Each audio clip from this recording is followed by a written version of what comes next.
Hello students, ਪਿਛਲੇ lecture ਦੇ ਵਿੱਚ ਅਸੀਂ ਕਾਰਬਨ ਦੇ ਸੰਬੰਧ ਦੇ ਵਿੱਚ ਕੁਝ ਜਾਣਕਾਰੀਆਂ ਲਈਆਂ ਸਨ, ਜਿਸ ਦੇ ਵਿੱਚ ਅਸੀਂ ਸਿੱਖਿਆ ਸੀ ਜੋ ਕਾਰਬਨ ਹੈ ਉਹ ਮੁੱਖ ਤੌਰ 'ਤੇ ਸਹਿ ਸੰਯੋਜੀ ਬੰਧਨ ਜਿਹੜਾ ਹੈ ਉਹ ਬਣਾਉਂਦਾ ਹੈ। ਉਸ ਤੋਂ ਬਾਅਦ ਉਸ ਦੇ ਵਿੱਚ ਇੱਕ ਬਹੁਤ ਹੀ ਮਹੱਤਵਪੂਰਨ ਗੁਣ ਲੜੀ ਬੰਧਨ ਹੁੰਦਾ ਹੈ, ਜਿਸ ਤਹਿਤ ਉਹ ਆਪਣੇ ਹੀ ਕਾਰਬਨ ਦੇ ਪਰਮਾਣੂਆਂ ਦੇ ਨਾਲ ਸਹਿ ਸੰਯੋਜੀ ਬੰਧਨ ਬਣਾ ਕੇ ਲੰਬੀਆਂ ਲੰਬੀਆਂ ਲੜੀਆਂ ਬਣਾ ਸਕਦਾ ਹੈ। ਇਹਨਾਂ ਲੜੀਆਂ ਦੇ ਆਧਾਰ 'ਤੇ ਜਦੋਂ ਕਾਰਬਨ ਦਾ ਪਰਮਾਣੂ ਇਕਹਿਰਾ, ਦੂਹਰਾ ਜਾਂ ਤੀਹਰਾ ਬੰਧਨ ਆਪਸ ਵਿੱਚ ਬਣਾਉਂਦਾ ਹੈ ਤਾਂ ਅਸੀਂ ਇਸ ਨੂੰ ਸੰਤ੍ਰਿਪਤ ਅਤੇ ਅਸੰਤ੍ਰਿਪਤ ਹਾਈਡਰੋਕਾਰਬਨ ਵਿੱਚ ਇਸ ਨੂੰ ਵੰਡਿਆ ਸੀ। ਸੋ ਪਿਆਰੇ ਵਿਦਿਆਰਥੀਓ, ਅੱਜ ਆਪਾਂ ਦੇਖਾਂਗੇ ਵੀ ਜੋ ਕਾਰਬਨ ਦਾ ਪਰਮਾਣੂ ਹੈ ਉਹ ਕਿਸ ਪ੍ਰਕਾਰ ਜਦੋਂ ਦੂਜੇ ਕਾਰਬਨ ਦੇ ਪਰਮਾਣੂਆਂ ਨਾਲ ਸਹਿ ਸੰਯੋਜੀ ਬੰਧਨ ਬਣਾ ਕੇ ਲੰਬੀਆਂ ਲੜੀਆਂ ਬਣਾਉਂਦਾ ਹੈ ਤਾਂ ਉਹ ਆਪਣੀ ਸੰਯੋਜਕਤਾ ਕਿਸ ਪ੍ਰਕਾਰ ਪੂਰੀ ਕਰਕੇ ਇਹ ਲੜੀਆਂ ਬਣਾਉਂਦਾ ਹੈ। ਇਸ ਦੌਰਾਨ ਉਹ ਆਪਣੇ ਲੋੜੀਂਦੇ ਜੋ ਸੰਯੋਜਕ ਇਲੈਕਟ੍ਰੋਨ ਹੈ ਉਹਨਾਂ ਨੂੰ ਹਾਈਡਰੋਜਨ ਦੇ ਪਰਮਾਣੂਆਂ ਨਾਲ ਸਹਿ ਸੰਯੋਜੀ ਬੰਧਨ ਬਣਾ ਕੇ ਪੂਰਾ ਕਰਦਾ ਹੈ। ਤੇ ਆਓ ਆਪਾਂ ਦੇਖਦੇ ਹਾਂ ਕਿਸ ਪ੍ਰਕਾਰ ਕਾਰਬਨ ਦਾ ਪਰਮਾਣੂ ਲੰਬੀਆਂ ਲੰਬੀਆਂ ਲੜੀਆਂ ਬਣਾਉਣ ਵੇਲੇ ਆਪਣੀ ਸੰਯੋਜਕਤਾ ਪੂਰੀ ਕਰਦਾ ਹੈ ਅਤੇ ਵੱਖ-ਵੱਖ ਯੌਗਿਕ ਬਣਾਉਂਦਾ ਹੈ। ਸੋ ਪਿਆਰੇ ਵਿਦਿਆਰਥੀਓ, ਸਭ ਤੋਂ ਪਹਿਲਾਂ ਅਸੀਂ ਦੇਖਦੇ ਹਾਂ ਕਿ ਜੋ ਕਾਰਬਨ ਦਾ ਪਰਮਾਣੂ ਹੈ ਉਹ ਜਦੋਂ ਇਕੱਲਾ ਹੁੰਦਾ ਹੈ ਤਾਂ ਕਿਸ ਪ੍ਰਕਾਰ ਉਹ ਆਪਣੀ ਸੰਯੋਜਕਤਾ ਨੂੰ ਪੂਰੀ ਕਰਦਾ ਹੈ।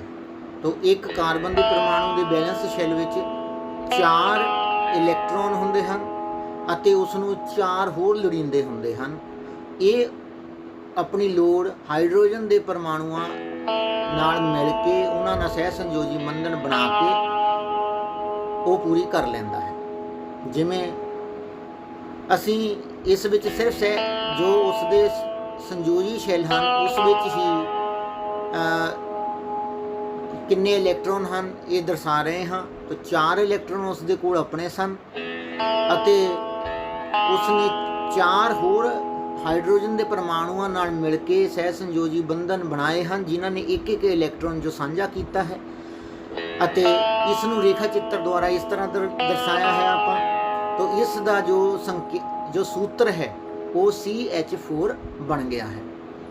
ਇਸੇ ਪ੍ਰਕਾਰ ਕਾਰਬਨ ਦੀ ਜਦੋਂ ਵੱਡੀ ਲੜੀ ਦੇ ਤਹਿਤ ਜਦੋਂ ਇਹ 2 ਕਾਰਬਨ ਦੇ ਪਰਮਾਣੂ ਆਪਸ ਵਿੱਚ ਜੁੜਦੇ ਹਨ ਤਾਂ ਉਹ ਇੱਕ ਇੱਕ ਇਲੈਕਟ੍ਰੋਨ ਤਾਂ ਆਪਸ ਵਿੱਚ ਸਾਂਝਾ ਕਰ ਲੈਂਦੇ ਹਨ, ਪਰੰਤੂ ਜੋ ਬਾਕੀ ਦੇ ਉਸ ਦੀ ਲੋੜ ਹੈ ਉਸ ਨੂੰ ਹਾਈਡਰੋਜਨ ਦੇ ਪਰਮਾਣੂਆਂ ਤੋਂ ਲੈ ਕੇ ਉਹਨਾਂ ਨਾਲ ਸਹਿ ਸੰਯੋਜੀ ਬੰਧਨ ਬਣਾ ਕੇ ਇਹ ਪੂਰੀ ਕਰ ਲੈਂਦਾ ਹੈ। ਸੋ 2 ਕਾਰਬਨ ਦੇ ਪਰਮਾਣੂਆਂ ਨੇ ਇੱਕ ਇਕਹਿਰਾ ਬੰਧਨ ਆਪਸ ਵਿੱਚ ਬਣਾਇਆ ਹੈ ਅਤੇ ਬਾਕੀ ਦੇ ਆਪਣੀ ਸੰਯੋਜਕਤਾ ਅਨੁਸਾਰ ਹਾਈਡਰੋਜਨ ਦੇ ਪਰਮਾਣੂਆਂ ਨਾਲ ਮਿਲ ਕੇ ਬਣਾਇਆ ਹੈ। तो ਰੇਖਾ ਡੰਡੀਆਂ ਦੁਆਰਾ ਇਸ ਨੂੰ ਆਪਾਂ ਇਸ ਪ੍ਰਕਾਰ ਦਰਸਾਵਾਂਗੇ। 2 ਕਾਰਬਨ ਦੇ ਪਰਮਾਣੂ ਆਪਸ ਵਿੱਚ ਜੁੜੇ ਹਨ ਅਤੇ ਬਾਕੀ ਉਸਨੇ ਆਪਣੀ ਸੰਯੋਜਕਤਾ ਜੋ ਹੈ ਹਰ ਇੱਕ ਕਾਰਬਨ ਦੇ ਪਰਮਾਣੂ ਨੂੰ ਪੂਰੀ ਕਰ ਲਈ ਹੈ ਅਤੇ ਨਵਾਂ ਯੌਗਿਕ ਬਣਾਇਆ ਹੈ। ਇਸ ਦਾ ਨਾਮ ਇਥੇਨ ਹੈ। ਇੱਕ ਹੋਰ ਉਦਾਹਰਨ ਲੈਂਦੇ ਹਾਂ।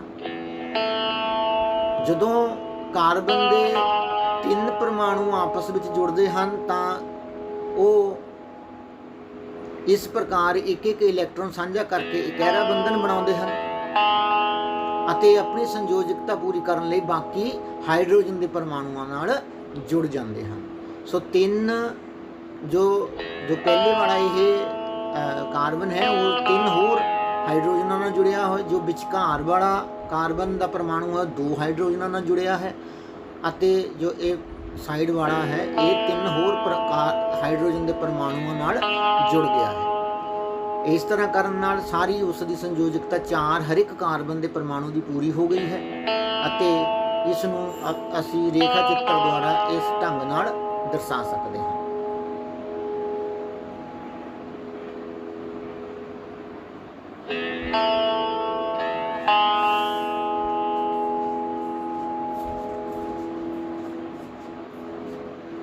ਇੱਕ ਹੋਰ ਉਦਾਹਰਨ ਲੈਂਦੇ ਹਾਂ। ਇਸ ਦਾ ਜੋ ਰਸਾਇਣਿਕ जो सूत्र है उसनूं किस प्रकार लिखना है। इस विच सब तो पहला कार्बन परमाणुओं की गिणती देखते हैं। सो कुल 3 कार्बन के परमाणु जुड़े हैं अते कुल जो 8 हाइड्रोजन के परमाणु इन्हां नाल जुड़े हुए हैं। इसलिए इस कार्बन के यौगिक का सूत्र बनता है C3H8। हुण देखते हाँ एक होर उदाहरण लेंदे हाँ। जदों कार्बन का परमाणु इस प्रकार होर लंबियां लंबियां लड़ियां बनाता रहता है।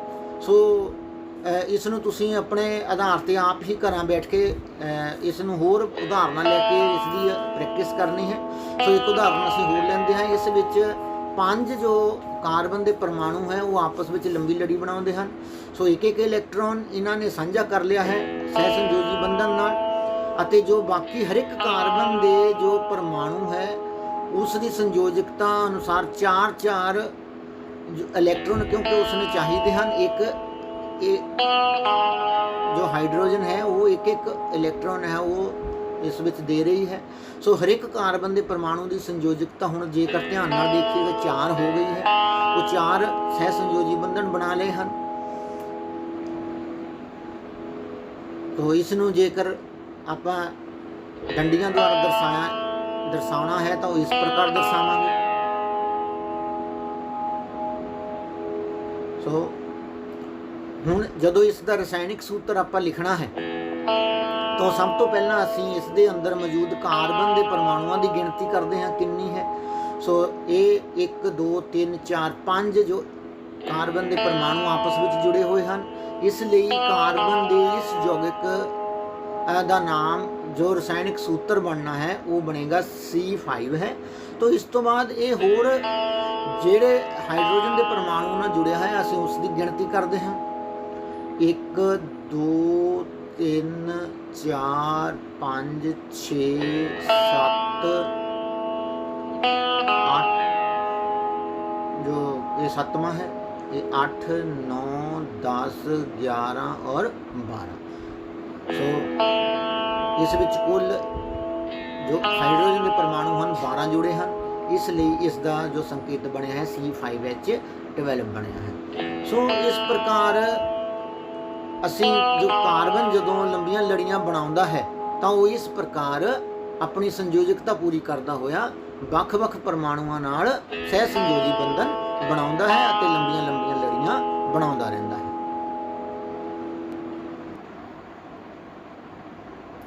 सो प्यारे विद्यार्थियों इसी प्रकार जो कार्बन का परमाणु है जदों वो आपस में दूरा बंधन बनाउंदा है तां भी जो असंतृप्त हाइड्रोकार्बन बनते हैं।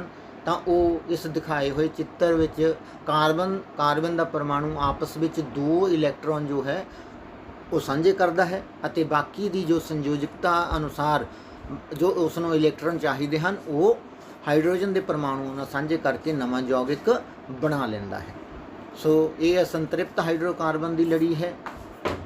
इसनूं तुसीं ध्यान नाल अपनी किताब विचों पढ़ लेना है।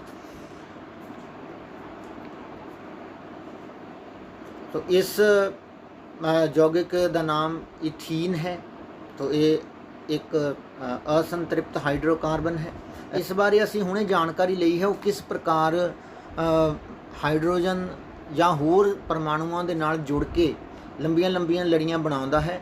सो तुहाडे 4.2.2 विच इस सारणी नूं आपां पढ़ के इस दे बारे होर जानकारी लै सकते हैं। हुणे आपां पढ़ के आए हाँ।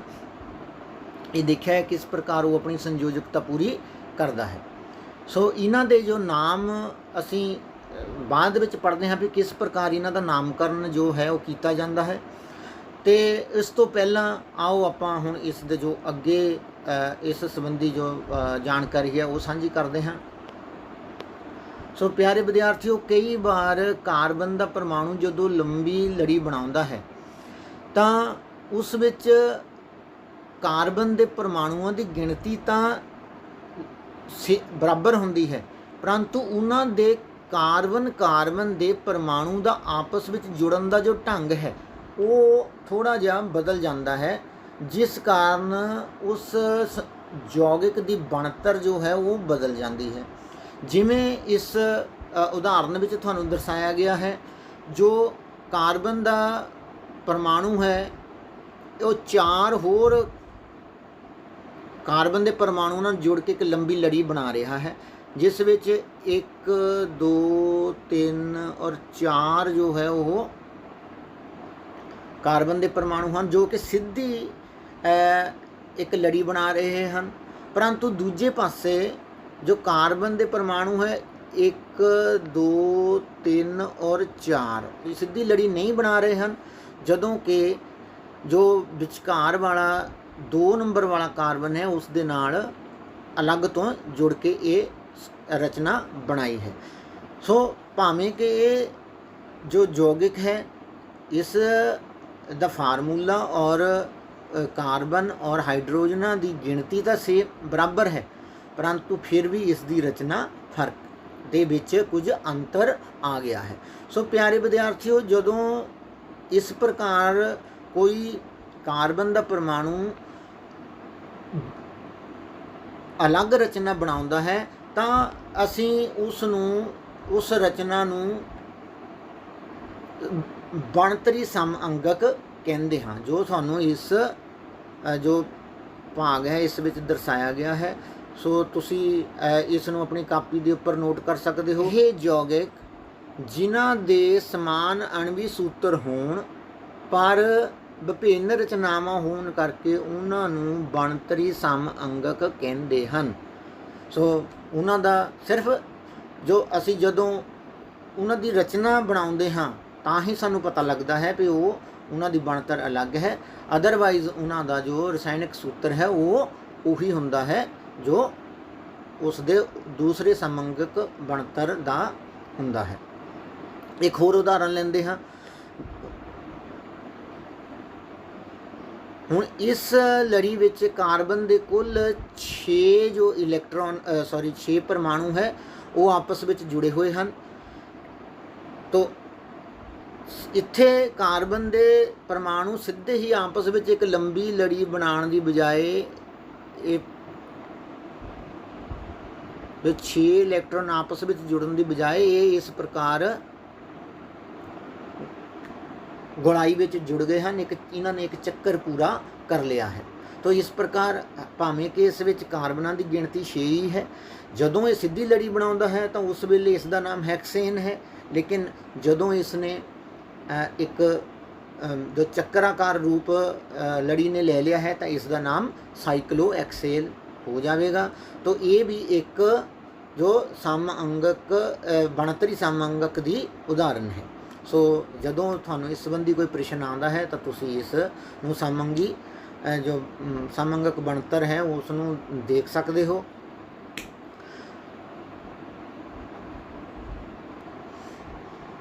सो प्यारे विद्यार्थियों, आओ हुण आपां अगे चलते हाँ।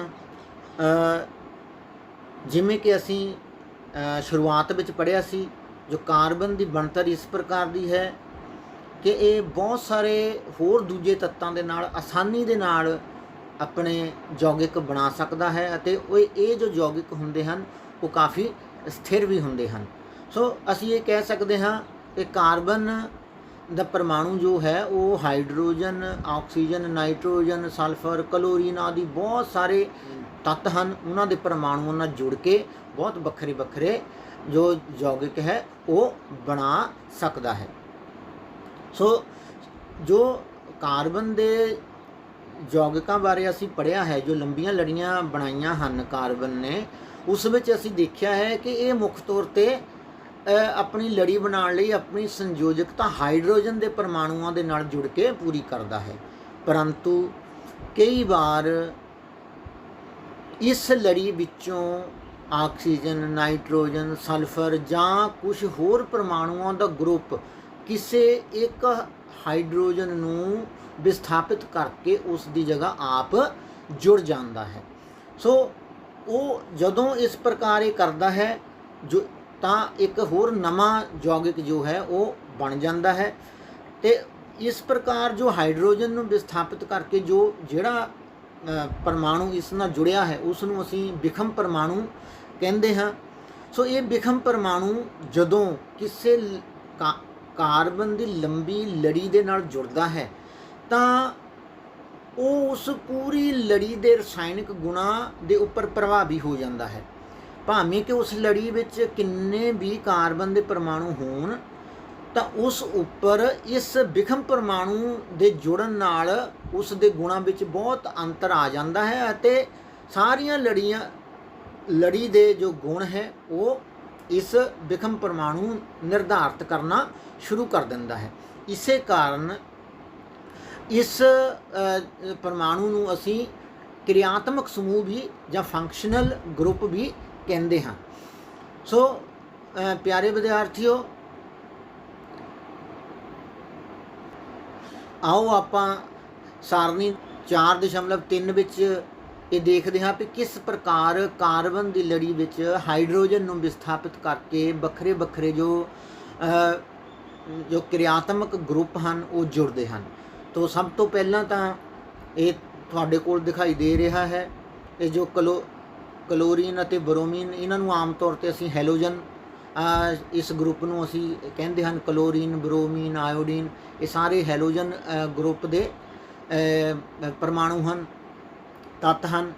इसलिए इन्हों ये हाइड्रोजन के किसी परमाणु नूं विस्थापित करके ये सारे ही उस विच जो कार्बन की लड़ी दे विच जुड़ जाते हैं अते उसनूं जो फिर कॉमन नाम उन्हां दा बनता है उसनूं आपां हैलो अल्केन कह दिंदे हां। जो उस तो बाद जेकर ऑक्सीजन का परमाणु किसी हाइड्रोजन के परमाणु नूं विस्थापित करता है तो ऑक्सीजन का परमाणु अलग अलग ढंग दे नाल उस लड़ी विच जुड़ सकता है। जिमें कि जेकर असीं अल्कोहल की गल करिए ਤਾਂ ਉਹ OH जो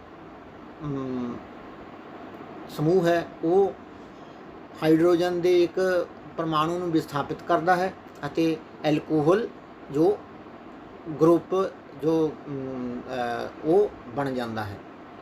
इसी प्रकार जो एल्डिहाइड है वो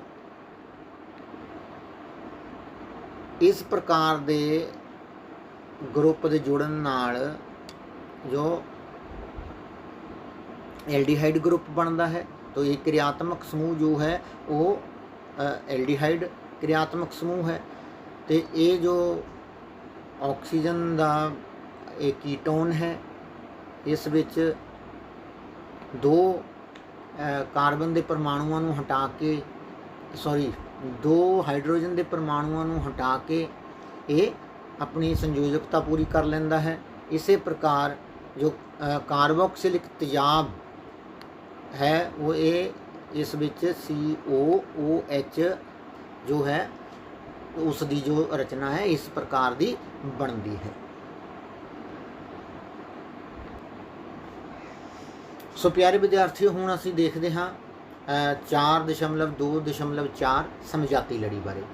सो प्यारे विद्यार्थियों, असीं हुणे ही पढ़िया है कि जो कार्बन का परमाणु है वो भिन्न भिन्न लंबाई दीयां लड़ियाँ बना सकता है ਅਤੇ इन्हां लड़ियां दे विच जो हाइड्रोजन का परमाणु है उसनूं ਵੱਖਰੇ ਵੱਖਰੇ क्रियात्मक समूह जो वो है विस्थापित करके एक नवे प्रकार के जो यौगिक है वो बन सकते हैं। सो जदों कार्बन की लड़ी विच जो एक ही प्रकार का क्रियात्मक समूह हाइड्रोजन नूं विस्थापित करता है तो इस प्रकार की जो ਵੱਖਰੇ ਵੱਖਰੇ जो लड़ी बननी है कार्बन के यौगिकों की उसनूं असीं समझाती लड़ी कहते हैं।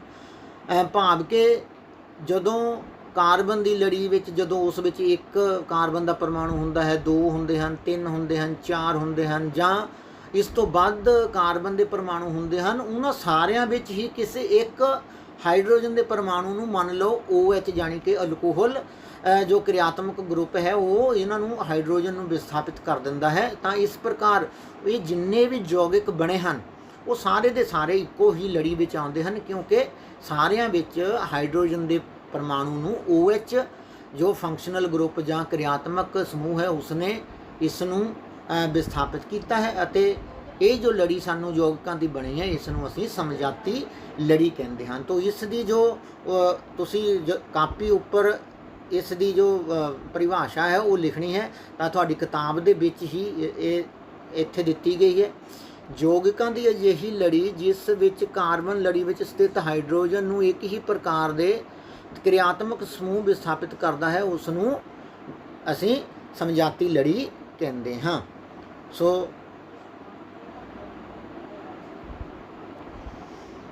ਸੋ ਇਸ ਪ੍ਰਕਾਰ ਸਾਡੇ ਕੋਲ ਅਲਕੇਨ, ਅਲਕੀਨ, ਅਲਕਾਈਨ, ਐਲਕੋਹਲ, ਐਲਡੀਹਾਈਡ, ਕੀਟੋਨ, ਕਾਰਬੋਕਸਿਲਿਕ, ਤੇਜ਼ਾਬ ਜਿਹੀਆਂ ਬਹੁਤ ਸਾਰੀਆਂ ਜੋ ਸਮਝਾਤੀ ਲੜੀਆਂ ਹਨ ਉਹ ਬਣ ਜਾਂਦੀਆਂ। ਸੋ ਪਿਆਰੇ ਵਿਦਿਆਰਥੀਓ, ਜਦੋਂ ਅਸੀਂ ਸਮਝਾਤੀ ਲੜੀ ਵਿੱਚ ਅੱਗੇ ਵੱਧਦੇ ਹਾਂ ਤਾਂ ਇਹਨਾਂ ਦੀ ਭੌਤਿਕ ਗੁਣਾਂ ਦੇ ਵਿੱਚ ਥੋੜ੍ਹਾ ਬਹੁਤ ਬਦਲਾਵ ਤਾਂ ਜ਼ਰੂਰ ਆਉਂਦਾ ਹੈ, ਜਿਵੇਂ ਕਿ ਇਹਨਾਂ ਦੇ ਪਿਘਲਾਓ ਦਰਜੇ ਜਾਂ ਉਬਾਲ ਦਰਜੇ ਦੇ ਵਿੱਚ ਵਾਧਾ ਹੁੰਦਾ ਜਾਂਦਾ ਹੈ, ਪਰੰਤੂ ਇਹਨਾਂ ਇੱਕ ਹੀ ਸਮਝਾਤੀ ਲੜੀ ਦੇ ਰਸਾਇਣਕ ਗੁਣ ਦੇ ਵਿੱਚ ਕੋਈ ਫਰਕ ਨਹੀਂ ਆਉਂਦਾ, ਉਹ ਇੱਕ ਸਮਾਨ ਹੀ ਰਹਿੰਦੇ ਹਨ। ਇਸੇ ਕਾਰਨ ਜੋ ਉਹਨਾਂ ਦੇ ਵਿੱਚ ਅਸੀਂ ਉਹਨਾਂ ਦੇ ਉਬਾਲ ਦਰਜੇ ਅਤੇ ਪਿਘਲਾਓ ਦਰਜੇ ਦੇ ਵਿੱਚ ਅਸੀਂ ਅੰਤਰ ਕਰਕੇ ਕਿਸੇ ਸਮਝਾਤੀ ਲੜੀ ਦੇ ਸਾਰੇ ਯੌਗਿਕਾਂ ਦੀ ਪਛਾਣ ਕਰ ਸਕਦੇ ਹਾਂ ਅਤੇ ਉਹਨਾਂ ਨੂੰ ਲੱਭ ਪਛਾਣ ਸਕਦੇ ਹਾਂ। ਆਮ ਤੌਰ ਤੇ ਇੱਕ ਹੀ ਕਿਰਿਆ ਜੋ ਸਮਝਾਤੀ ਲੜੀ ਹੈ ਉਸ ਦੇ ਰਸਾਇਣਿਕ ਗੁਣ ਇੱਕ ਸਮਾਨ ਹੀ ਹੁੰਦੇ ਹਨ, ਇਸੇ ਲਈ ਇਹਨਾਂ ਨੂੰ ਅਸੀਂ ਜੋ ਸਮਝਾਤੀ ਲੜੀ ਕਹਿੰਦੇ ਹਾਂ। ਸੋ ਪਿਆਰੇ ਵਿਦਿਆਰਥੀਓ, ਆਓ ਹੁਣ ਆਪਾਂ ਦੇਖਦੇ ਹਾਂ ਕਿ ਇਹਨਾਂ ਕਾਰਬਨ ਦੇ ਜੋ ਯੌਗਿਕ ਹਨ ਜੋ ਕਿ ਲੱਖਾਂ ਦੀ ਗਿਣਤੀ ਦੇ ਵਿੱਚ ਹਨ, ਇਹਨਾਂ ਦਾ ਨਾਮਕਰਨ ਕਿਸ ਪ੍ਰਕਾਰ ਕੀਤਾ ਜਾਂਦਾ ਹੈ। ਸੋ ਪਿਆਰੇ ਵਿਦਿਆਰਥੀਓ, ਸਭ ਤੋਂ ਪਹਿਲਾਂ ਤਾਂ ਅਸੀਂ ਇਹ ਦੇਖਦੇ ਹਾਂ ਕਿ ਸਭ ਤੋਂ ਬੇਸਿਕ ਜੋ ਕਾਰਬਨ ਦੀ ਲੜੀ ਹੈ, ਜਿਨ੍ਹਾਂ ਨੂੰ ਅਸੀਂ ਅਲਕੀਨ ਦੇ ਨਾਂ ਨਾਲ ਜਾਣਦੇ ਹਾਂ, ਸੰਤ੍ਰਿਪਤ ਹਾਈਡਰੋਕਾਰਬਨ ਜੋ ਹੈ, ਜਿਸ ਵਿੱਚ ਕਾਰਬਨ ਅਤੇ ਹਾਈਡਰੋਜਨ ਦੇ ਪਰਮਾਣੂ ਹੀ ਜੁੜੇ ਹੋਏ ਹੁੰਦੇ ਹਨ ਸਹਿ ਸੰਯੋਜੀ ਬੰਧਨਾਂ ਦੁਆਰਾ, ਅਸੀਂ ਉਹਨਾਂ ਦੇ ਨਾਮਕਰਨ ਕਿਸ ਪ੍ਰਕਾਰ ਕੀਤਾ ਜਾਣਾ ਹੈ ਇਹ ਦੇਖਦੇ ਹਾਂ। ਸੋ ਆਓ ਅਸੀਂ ਦੇਖਦੇ ਹਾਂ ਕਿਸ ਪ੍ਰਕਾਰ ਅਲਕੀਨਸ ਦਾ ਜੋ ਨਾਮਕਰਨ ਹੈ ਉਹ ਕੀਤਾ ਜਾਂਦਾ ਹੈ।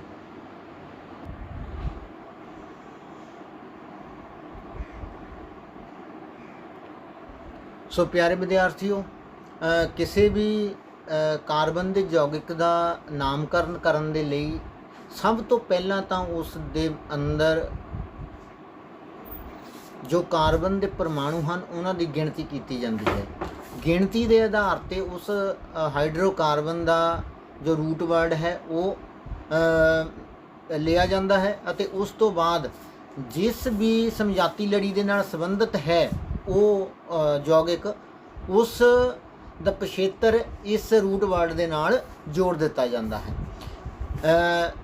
ਸੋ ਸਭ ਤੋਂ ਪਹਿਲਾਂ ਤਾਂ ਆਓ ਆਪਾਂ ਕਾਰਬਨ ਦੀ ਜੋ ਪਰਮਾਣੂ ਹੈ ਉਹਨਾਂ ਦੀ ਗਿਣਤੀ ਦੇ ਹਿਸਾਬ ਨਾਲ ਜੋ ਅਗੇਤਰ ਬਣਨਾ ਹੈ ਨਾਮ ਦਾ ਕਿਸੇ ਵੀ ਯੌਗਿਕ ਦੇ, ਆਪਾਂ ਉਸ ਬਾਰੇ ਜਾਣਕਾਰੀ ਲੈਂਦੇ ਹਾਂ। ਸੋ ਪਰਮਾਣੂਆਂ ਦੀ ਗਿਣਤੀ ਜੇਕਰ ਇੱਕ ਹੋਵੇਗੀ, ਜੇਕਰ ਲੜੀ ਵਿੱਚ ਕਾਰਬਨ ਦੇ ਪਰਮਾਣੂਆਂ ਦੀ ਗਿਣਤੀ ਇੱਕ ਹੈ, ਉਸ ਦਾ ਰੂਟ ਵਰਡ ਹੋਵੇਗਾ ਮੀਥ। ਸੋ ਰੂਟ ਵਰਡ ਮੀਥ ਤੁਸੀਂ ਯਾਦ ਰੱਖਣਾ ਹੈ। ਜੇਕਰ ਉਸ ਵਿੱਚ ਪਰਮਾਣੂਆਂ ਦੀ ਗਿਣਤੀ 2 ਆ ਜਾਂਦੀ ਹੈ ਤਾਂ ਉਸ ਦਾ ਰੂਟ ਵਰਡ ਬਣੇਗਾ ਈਥ। ਇਸੇ ਤਰ੍ਹਾਂ ਜੇਕਰ 3 ਹੈ ਤਾਂ ਪ੍ਰੋਪ, 4 ਹੈ ਤਾਂ ਬਿਊਟ, 5 ਹੈ ਤਾਂ ਪੈਂਟ, 6 ਹੈਕਸ, 7 ਹੈਪਟ, 8 ਔਕਟ ਤੇ 9 ਤੇ 9 ਤੇ 10 ਤੇ ਡੈਕ, 10 ਤੇ ਜੋ ਇਹ ਹੈ ਡੈਕ, ਇਹ ਰੂਟ ਵਰਡ ਜੋ ਹੈ ਆਪਾਂ ਕਰਨਾ ਹੈ। तो आओ एक उदाहरण ਲੈਂਦੇ ਹਾਂ। ਸਭ ਤੋਂ ਪਹਿਲਾਂ ਸਾਡੇ ਕੋਲ ਇਹ ਪਹਿਲਾ ਜੋ ਅਲਕੇਨ ਲੜੀ ਦਾ ਪਹਿਲਾ ਜੋ ਯੌਗਿਕ ਹੈ ਉਹ ਹੈ CH4। 4 ਜੋ ਹਾਈਡਰੋਜਨ ਪਰਮਾਣੂ ਹੈ ਇੱਕ ਕਾਰਬਨ ਦੇ ਪਰਮਾਣੂ ਨਾਲ ਜੁੜੇ ਹੋਏ ਹਨ।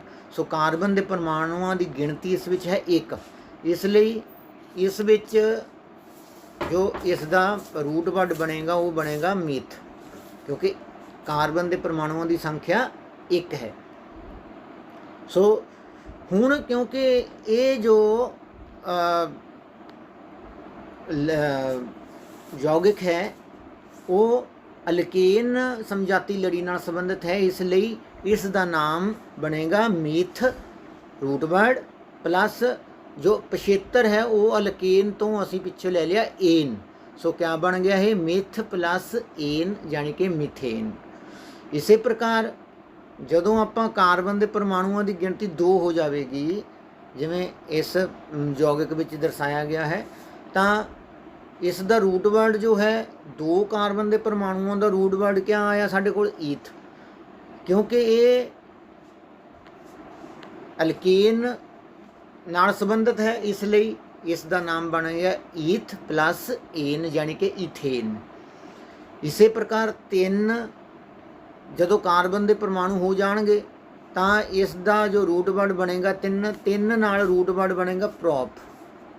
3 ਜੋ ਆਪਾਂ ਜਦੋਂ ਪਰਮਾਣੂ ਹੋਣਗੇ ਲੜੀ ਵਿੱਚ ਤਾਂ ਇਸ ਦਾ ਜੋ ਰੂਟ ਵਰਡ ਬਣੇਗਾ ਉਹ ਬਣੇਗਾ ਪ੍ਰੋਪ।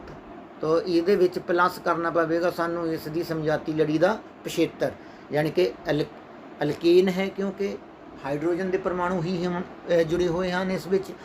ਤੋ ਇਸ ਲਈ ਅਲਕੇਨ ਲੜੀ ਦਾ 3 ਕਾਰਬਨ ਦੇ ਪਰਮਾਣੂਆਂ ਦੀ ਲੜੀ ਦੇ ਹਾਈਡਰੋਜਨ ਯੌਗਿਕ ਦਾ ਨਾਮ ਬਣੇਗਾ ਪ੍ਰੋਪੇਨ। ਇਸੇ ਪ੍ਰਕਾਰ ਆਓ ਆਪਾਂ ਜਦੋਂ ਕਾਰਬਨ ਦੇ ਅਲਕੇਨ ਲੜੀ ਵਿੱਚ ਹੀ ਜਦੋਂ ਕਾਰਬਨ ਦੇ 4 ਪਰਮਾਣੂ ਜੁੜ ਜਾਣਗੇ ਤਾਂ ਉਸ ਦਾ ਨਾਮ ਕੀ ਬਣੇਗਾ। ਤੋ ਉਸ ਦਾ ਰੂਟ ਵਰਡ ਲਵਾਂਗੇ ਬਿਊਟ, ਉਸ ਤੋਂ ਬਾਅਦ ਪਲੱਸ ਏਨ ਜੋ ਹੈ ਉਸ ਵਿੱਚ ਜੋੜ ਦਿੱਤਾ ਜਾਵੇਗਾ, ਸੋ ਬਿਊਟੇਨ। ਸੋ ਇਸੇ ਪ੍ਰਕਾਰ ਅਗਲਾ ਜੋ ਬਣੇਗਾ, ਕਿਉਂਕਿ 5 ਜਦੋਂ ਕਾਰਬਨ ਦੇ ਪਰਮਾਣੂ ਉਸ ਵਿੱਚ ਹੋ ਜਾਣਗੇ ਤਾਂ ਕਾਰਬਨ ਦੇ 5 ਪਰਮਾਣੂ ਹੋਣ ਦੇ ਨਾਲ ਤੋ ਇਸ ਦੇ ਦਾ ਰੂਟ ਵਰਡ ਬਣੇਗਾ ਪੈਂਟ ਅਤੇ ਇਸ ਦੇ ਪਿੱਛੇ ਪਿਛੇਤਰ ਲੱਗੇਗਾ ਏਨ ਤੇ ਬਣ ਜਾਵੇਗਾ ਪੈਂਟੇਨ। ਇਸ ਪ੍ਰਕਾਰ ਜੋ ਸਭ ਤੋਂ ਜੋ ਸਧਾਰਨ ਹਾਈਡਰੋਕਾਰਬਨ ਅਲਕੇਨ ਹਨ ਉਹਨਾਂ ਦਾ ਨਾਮਕਰਨ ਜੋ ਹੈ ਉਹ ਕਾਰਬਨ ਦੇ ਪਰਮਾਣੂਆਂ ਦੀ ਗਿਣਤੀ ਦੇ ਆਧਾਰ 'ਤੇ ਧਿਆਨ ਨਾਲ ਦੇਖਣਾ ਹੈ। ਮੀਥੇਨ ਦੂਜਾ ਮੈਂਬਰ ਹੋ ਗਿਆ ਈਥੇਨ, 3 ਕਾਰਬਨ ਦੇ ਪਰਮਾਣੂਆਂ ਦੀ ਲੜੀ ਹੋਵੇ ਤਾਂ ਪ੍ਰੋਪੇਨ, ਚੌਥਾ ਹੋ ਗਿਆ ਬਿਊਟੇਨ, ਪੰਜਵਾਂ ਕਾਰਬਨ ਦੇ 5 ਪਰਮਾਣੂ ਹੋਣ ਤਾਂ ਪੈਂਟੇਨ, 6 ਹੈਕਸੇਨ, 7 ਹੈਪਟੇਨ, 8 ਔਕਟੇਨ, 9 ਨੋਨੇਨ ਤੇ 10 ਡੈਕੇਨ।